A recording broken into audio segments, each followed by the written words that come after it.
तो दोस्तों honourable supreme court ने रिसेंटली एक ऐसा ऑर्डर पास किया जिसने दिल्ली एनसीआर की गलियों, मोहल्लों और चौराहों का सीन पूरा बदल दिया है। ऐसा क्यों कह रहा हूं? क्योंकि ऑनरेबल सुप्रीम कोर्ट ने यहां पर कहा है कि एक भी स्ट्रे डॉग्स, ध्यान से सुनिएगा, एक भी स्ट्रे डॉग्स सड़क पर नहीं दिखेगा। क्यों?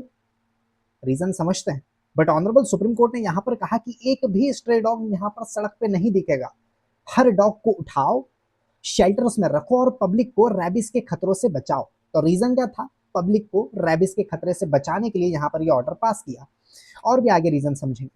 लेकिन इस ऑर्डर के बाद यह सवाल आना जरूरी है। क्या जरूरी है? कि क्या ये जो फैसला किया गया है ऑनरेबल सुप्रीम कोर्ट के द्वारा, क्या ये फैसला एक जेन्युइन स्टेप है पब्लिक सेफ्टी के नाम पे, या मैं कहूंगा कि एक एक्सट्रीम मूव हो गया जो एनिमल वेलफेयर के बेसिक प्रिंसिपल्स के खिलाफ जा सकता है? ये सवाल आना जरूरी है। और यहाँ पर सबसे बड़ी बात आगे हम देखेंगे कि जब कोर्ट खुद यहाँ पर कह रही है इस ऑर्डर में कि अगर एनिमल राइट एक्टिविस्ट्स ने इसमें रोक टोक की तो उनके खिलाफ कंटेम्प्ट ऑफ कोर्ट की एक्शन ली जाएगी, ये ऑनरेबल कोर्ट ने कहा। तो इसका क्या मतलब है? डिबेट खत्म हो गई या अभी अभी शुरू हुई है? आइए समझते हैं। देखो, ये जो केस है ये किसी नॉर्मल पिटिशन का रिजल्ट नहीं है। ये केस जो है वो किसी नॉर्मल पिटिशन का रिजल्ट नहीं है।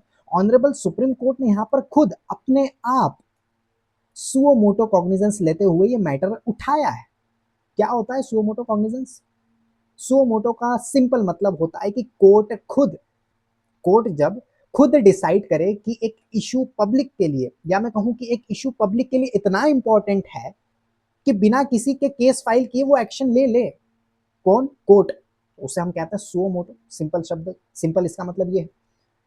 तो यहां पर क्या रीजन था? यहां पर रीजन था कि बार बार आने वाले रेबिस के केसेस रीजन बना। सड़क पर लोग जो हैं वो बाइट्स की रिपोर्ट यहां पर देखने को मिल रही थी, आ रही थी। और कुछ ट्रेजिक इंसिडेंट्स भी देखने को मिले जिनमें छोटे बच्चे भी विक्टिम्स बने। इसलिए यहां पर सुओ मोटो कॉग्निजेंस लिया गया ऑनरेबल सुप्रीम कोर्ट के द्वारा। ठीक, अब आगे समझिए। बेंच पे थी justice JB Pardiwala and Mahadevan, justice Mahadevan. इन्होंने क्या बोला? इन्होंने यहाँ पर दोनों ने क्लियर शब्दों में कहा कि दिल्ली, नोएडा या गुड़गांव, गाजियाबाद, हर लोकेलिटी स्ट्रे डॉग्स आर से फ्री होनी चाहिए। हर लोकेलिटी स्ट्रे डॉग से फ्री होनी चाहिए, ये इन्होंने कहा। साथ में इन्होंने ये भी एड ऑन किया कि अगर जरूरत पड़े, अगर जरूरत हो तो म्युनिसिपल बॉडीज एक डेडिकेटेड फोर्स बनाए जो डॉग्स को पिक करेगी। और तो और इन्होंने ये भी बोला, जैसे कि मैंने अभी आपको बताया इंट्रोडक्शन पार्ट में, इन्होंने ये भी बोला कि अगर कोई एनजीओ या एक्टिविस्ट या कोई इंडिविजुअल इस प्रोसेस में रुकावट डालेगा, या मैं कहूं इस प्रोसेस को रोकेगा, रोकने की सोचेगा, तो सीधा कंटेम्प्ट ऑफ कोर्ट का केस यहां पर चलेगा अगर वो ऑब्स्ट्रक्शन क्रिएट करता है। तो ये यहां पर ऑनरेबल कोर्ट के द्वारा बोला गया। अब इसका लीगल फ्रेमवर्क क्या है ये भी समझना जरूरी है कि क्या कोर्ट के पास ये पावर है, या मैं कहूं कोर्ट के पास ये पावर क्यों है ऐसा करने की। तो सिंपल सी बात देखो, ऑनरेबल सुप्रीम कोर्ट का ये जो स्टेप है वो आर्टिकल 21 जो राइट टू लाइफ से डील करता है इसके स्कोप में आता है। ठीक है, तो मैं कहूंगा कि राइट टू लाइफ जो है वो सिर्फ जिंदा रहने का राइट नहीं है, बल्कि सेफ और सिक्योर इन्वायरमेंट में जीने का राइट भी देता है। ये तो आप सभी को पता है। तो जब रैबीज जैसे 100% फैटल डिसीज का थ्रेट यहाँ पर डिसीज का थ्रेट यहाँ पर है, या थ्रेट हो, और स्टेट को अपनी कॉन्स्टिट्यूशनल ड्यूटी का, या मैं कहूँ स्टेट को अपनी कॉन्स्टिट्यूशनल ड्यूटी के तहत प्रिवेंटिव एक्शन लेना हो, तो कोर्ट जो है ना, कोर्ट का इंटरवेंशन यहाँ पर जस्टिफाइड लगता है। अरे कोर्ट का यहाँ पर एक्शन जस्टिफाइड है बिकॉज ऑफ दिस रीजन। लेकिन दूसरी तरफ एक इक्वली इंपॉर्टेंट लीगल फ्रेमवर्क भी है, that is prevention of cruelty to animals act 1960 and animals birth control dogs rules 2023। ये रूल्स क्या है? इसमें क्या बताया? ये रूल्स जो हैं इनमें क्लियरली लिखा गया है, ये क्लियरली कहते हैं कि जो स्ट्रे डॉग्स होते हैं उनको पकड़ के स्टरलाइज करो, वैक्सीनेट करो और उन्हीं के ओरिजिनल एरिया में उन्हें रिलीज कर दो। ये इस रूल में लिखा गया है क्लियरली।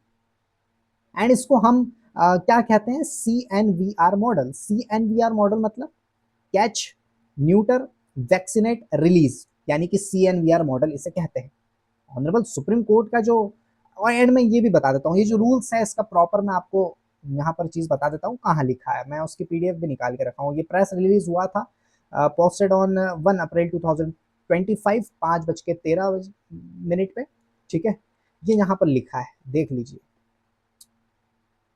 जस्ट मिनट, ठीक है। ये देखो आप, रूल 11 सब रूल 19 में इसके बारे में बात की है। क्या बोला गया है, क्या बोला गया है आप खुद देखिए, यहाँ पर बताया गया है that after the recovery the dog must be returned to its original location as outlined in this rule, and the rule emphasize that dogs can only be sheltered temporarily for treatment or observation, not for the long term care unless they are ill or aggressive।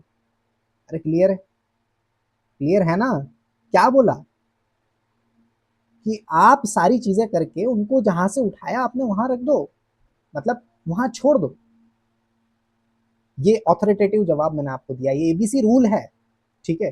अब honourable supreme court इसके against जा रही है। आगे हम इसी बात को समझना चाह रहे हैं, मैं समझाना चाह रहा हूं। तो ऑनरेबल सुप्रीम कोर्ट का ये जो not a single stray dog should be released जो ऑर्डर है, ये डायरेक्टली इस CNVR, सॉरी, डायरेक्टली इस CNVR मॉडल या मैं कहूँ CNVR प्रिंसिपल के अगेंस्ट है, जैसे कि अभी मैंने आपको बताया। एंड यहीं से एक बड़ी लीगल टेंशन शुरू होती है। क्या, क्यों टेंशन शुरू होती है? क्योंकि ये प्रैक्टिकली एक सेंट्रल डेलीगेटेड लेजिस्लेशन को ओवरराइड करता है। अरे ये सेंट्रल डेलीगेटेड लेजिस्लेशन है, इनको ओवरराइड कर रहा है या नहीं? क्या ओवरराइड कर रहा है? सुप्रीम कोर्ट का ये ऑर्डर जो कह रहे हैं that not a single stray dog should be released, ये CNVR प्रिंसिपल को यहाँ पर मैं कहूँ वायलेट कर रहा है, इस डेलीगेटेड लेजिस्लेशन को ओवरराइड करता है। अब सवाल यहां पर इसलिए ये उठता है कि क्या ये जुडिशियल ओवररीच, क्या ये जुडिशियल ओवररीच है, या फिर मैं कहूंगा कि एक्सट्रीम सर्कमस्टेंसेस में एक जस्टिफाइड एक्सेप्शन है। सवाल यहां पर उठता है जो कि वैलिड है। क्या बोलते हो? अब आगे बढ़ते हैं। यहां पर ऑनरेबल सुप्रीम कोर्ट के द्वारा जो मेन ऑर्डर था उसमें पूरी डिटेल क्या थी, पूरी डायरेक्शंस क्या रही। सुप्रीम कोर्ट ने यहाँ पर सिर्फ एक जनरल स्टेटमेंट नहीं दिया, बल्कि पूरा का पूरा एक स्टेप बाय स्टेप प्लान बनाया। क्या? सबसे पहला, 8 वीक का डेडलाइन, यहाँ पर NCT दिल्ली, MCD, NDMC को शेल्टर्स बनाने हैं, ये बोला गया, डायरेक्शन दी गई। एंड शेल्टर्स में स्टरलाइजेशन और वैक्सीनेशन की फैसिलिटी हो, स्टाफ सफिशिएंट हो और CCTV मॉनिटरिंग हो, ये भी यहाँ पर बताया गया। डेली रिकॉर्ड्स मेंटेन करो, ऐसा बोला गया कि हर दिन कितने डॉग्स पिक किए गए, कहाँ रखे गए, क्या उनका स्टरलाइजेशन वैक्सीनेशन स्टेटस है, सब कुछ ऑफिशियली रिकॉर्ड होगा, सब कुछ ऑफिशियली आप रिकॉर्ड करो। साथ ही यहाँ पर परमानेंट डिटेंशन से रिलेटेड भी डायरेक्शन दिए कि एक भी डॉग को स्ट्रीट पर वापस रिलीज नहीं किया जाएगा। एंड यही मैंने बोला आपको वायलेशन है उस रूल का। साथ में यहाँ पर 1 वीक हेल्पलाइन के बारे में बताया है। हेल्पलाइन 1 हफ्ते में लॉन्च की बारे में बात की है, दैट डॉग बाइट कंप्लेंट जो है आने के 4 घंटे के अंदर डॉग पिकअप होना चाहिए, ऐसा बोला गया। रेबीज वैक्सीन ट्रांसपेरेंसी के बारे में बात कही कि पब्लिक को बताना होगा, ये भी बोला गया है कि पब्लिक को बताना होगा कि रेबीज वैक्सीन कहाँ अवेलेबल है, कितना स्टॉक है उसका और महीने में कितने लोग ट्रीट होते हैं, ये भी यहाँ पर डायरेक्टिव्स दिए, साथ में एड ऑन किए। तो सबसे ज्यादा यहाँ पर डिबेट का पॉइंट ये बना, आई थिंक आपको दिख रहा होगा, हाँ, यहाँ पर सबसे ज्यादा डिबेट का पॉइंट बना कोर्ट का ये रिमार्क। कौन सा रिमार्क? कि एनिमल राइट्स एक्टिविस्ट विक्टिम को वापस ला सकते हैं क्या, ये बोला। Can animal right activists bring back the victims? अगर हम ये जो है डायरेक्शंस नहीं लाते हैं या ये ऑर्डर पास नहीं करते हैं, एंड आप एनिमल लवर होके, एनिमल राइट एक्टिविस्ट होके बोलते हो कल को कि हाँ ये करना गलत है, आपने जो ऑर्डर दिया है गलत है ऑनरेबल सुप्रीम कोर्ट, तो क्या आप, यानी कि एनिमल राइट एक्टिविस्ट जो विक्टिम है उसको वापस ला सकते हो, जो विक्टिम की डेथ हुई है? तो ये जो है एक तरह से एक्टिविस्ट के स्टांस पे डायरेक्ट, आप एक तरीके से कहूंगा मोरल प्रेशर डालने वाला कमेंट था, या मैं कहूं दे रहे हो। अरे दे रहे हो कि नहीं, क्या बोलते हो? ठीक है, तो इतना क्लियर है डायरेक्शन आप। अब थोड़ा सा दोनों साइड की बातें करते हैं, क्रिटिकल एनालाइज करना पड़ेगा यहाँ पर। देखो जो ऑर्डर है ना, ये जो ऑर्डर दिया ऑनरेबल सुप्रीम कोर्ट ने, ये ऑर्डर के सपोर्टर्स कहते हैं, सपोर्टर्स भी हैं, कि रेबीज जो है एक बार सिम्टम्स आने के बाद 100% फैटल होती है, हमको भी पता है। और इंडिया में हर साल हजारों लोग इससे मरते हैं, हजारों लोग इससे मरते हैं। तो पब्लिक सेफ्टी को प्रोटेक्ट करना स्टेट का ड्यूटी है, जैसे कि हमको पता है। अरे पब्लिक सेफ्टी को प्रोटेक्ट करना स्टेट की ड्यूटी है क्या नहीं? तो यहाँ विक्टिम फैमिली के लिए ये एक वेलकम स्टेप है। अरे सुप्रीम कोर्ट ने ऐसा किया, ये उनके लिए तो बहुत अच्छी बात है, क्योंकि उनके बच्चे मरे हैं, उनके जो विक्टिम्स थे, विक्टिम्स की जो फैमिली थी, उनके लिए तो ये एक वेलकम स्टेप है कि बहुत अच्छा किया। लेकिन वहीं दूसरी साइड्स के जो कंसर्न है वो भी बहुत स्ट्रांग है दोस्तों। क्यों कह रहा हूं मैं? बिकॉज यहां पर लॉ का कंफ्लिक्ट देखने को मिल रहा है। दैट इज एबीसी रूल्स कहते हैं, क्या कहते हैं कि स्टरलाइजेशन के बाद डॉग्स को रिलीज करो, ऐसा रूल में कहा गया है, जैसे कि मैंने अभी आपको बताया। लेकिन कोर्ट का जो ऑर्डर है वो एक ब्लैंकेट रिमूवल है। दूसरा यहां पर कंसर्न है इंप्लीमेंटेशन के चैलेंज को लेकर। अरे दिल्ली में लगभग 2 लाख स्ट्रे डॉग्स हैं, लगभग 2 लाख स्ट्रे डॉग्स हैं। एंड आप बोल रहे हो 8 वीक के अंदर आपको सारी चीजें करनी है, यानी कि 8 वीक में आपको शेल्टर्स, स्टाफ, वैक्सीन अरेंज करना है प्रैक्टिकली। तो ये बहुत टफ टास्क है, बहुत टफ होगा ऐसा करना 8 वीक के अंदर। वहीं एनिमल बिहेवियर का रिस्क भी देखने को मिल सकता है। देखो डॉग्स जो हैं उनको अननोन जगह आप शिफ्ट कर रहे हो, तो उनको अननोन जगह शिफ्ट करने से एग्रेशन उनका बढ़ सकता है, टेरिटोरियल मैं कहूँ फाइट्स हो सकती है, और बाइट केसेस भी बढ़ सकते हैं। अरे बढ़ सकते हैं, बिल्कुल बढ़ सकते हैं। आप क्या क्या कहना है बताओ, बाइट केसेस बढ़ सकते हैं कि नहीं? क्योंकि एग्रेशन यहाँ पर रिस्क बढ़ेगा। साथ ही यहाँ पर एक और कंसर्न ये है कि एक्टिविज्म पे यहाँ पर इम्पैक्ट पड़ रहा है। हर डिसएग्रीमेंट को कंटेम्प्ट का लेबल दे देना डेमोक्रेसी में डाइसेंट को सप्रेस कर सकता है।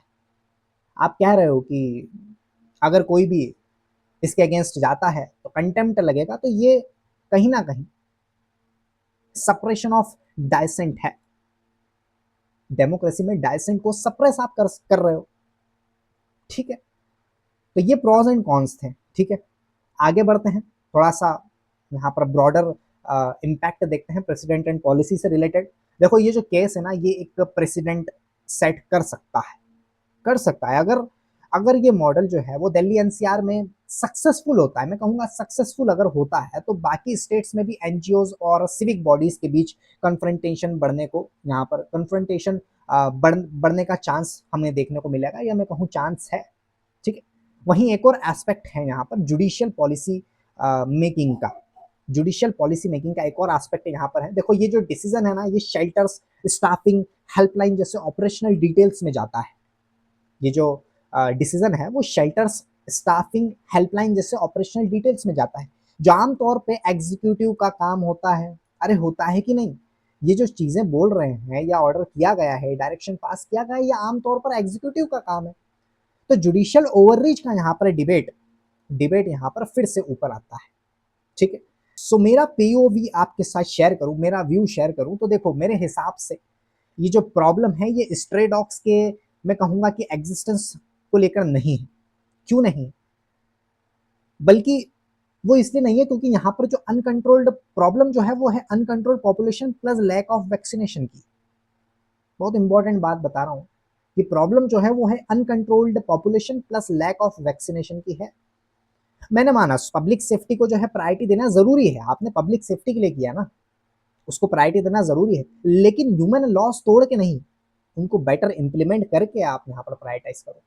मैंने जैसे कि कहा आपको एबीसी रूल यहाँ पर वायलेट हुआ, तो वो लॉस को तोड़ के आप यहाँ पर पब्लिक सेफ्टी को इंश्योर कर रहे हो या प्रायोरिटी दे रहे हो, इट्स नॉट फेयर।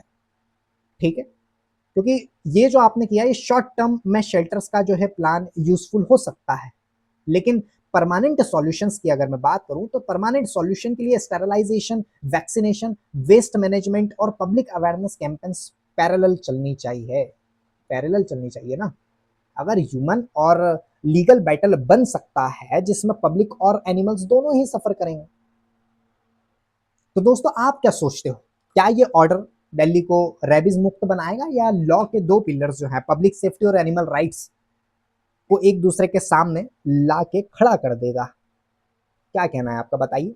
क्या ये एक फेयर साइटेड स्टेप है या एक लीगल गैम्बल बन गया है? कमेंट में जरूर बताइए, एंड ऐसी और वीडियोस के लिए मुझे फॉलो करिए एंड सब्सक्राइब करिए अगर इस वीडियो यूट्यूब पे देख रहे हो। Thanks for watching this.